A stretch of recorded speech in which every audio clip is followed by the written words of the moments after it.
Bonsoir et bienvenue sur Amacool TV. L'épuration ethnique systématique, orchestrée par les forces armées maliennes, se renforce dans l'Azawad. Le 10 janvier, le corps sans vie d'Ibrahim Ag Toukourou a été découvert à Bortil, cercle de Gargando, après le passage de la caravane macabre des militaires maliens escortés par Wagner. Ce civil innocent avait été arrêté le 9 janvier par ce convoi mixte, en compagnie de son fils et de son chauffeur, à bord de leur véhicule personnel. Leurs familles inquiètes restent sans nouvelles du chauffeur et de l'enfant d'Ibrahim. Le véhicule a aussi été saisi par l'armée malienne et conduit à la base de Wagner, suité à l'intérieur du camp militaire de Niafunké.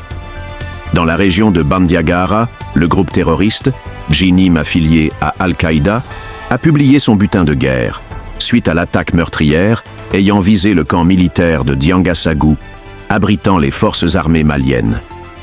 Cette attaque meurtrière a coûté la vie à plusieurs soldats maliens, et d'importants matériels de guerre ont été emportés par les assaillants, dont 4 véhicules militaires et plusieurs caisses de munitions, de tout genre.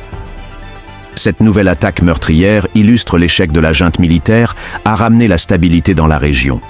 Au Bénin, 28 soldats ont été tués lors d'une attaque terroriste dans le nord du pays, à la frontière avec le Niger et le Burkina Faso, ce 8 janvier. Les incursions terroristes dans le nord du Bénin ont pris de l'ampleur ces dernières années.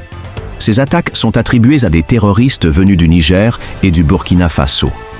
Les deux pays, dirigés par les autorités issues des coups d'État, font face à un afflux important des groupes terroristes qui débordent sur les frontières voisines. Aujourd'hui à Paris, une manifestation organisée par les citoyens du Mali, du Niger et du Burkina Faso pour dire non à la sortie de leur pays de la CEDEAO. Les manifestants ont également saisi l'occasion pour dénoncer les exactions extrajudiciaires perpétrées par les mercenaires russes du groupe Wagner dans le Sahel sur des civils innocents. Merci de nous avoir suivis et à très bientôt.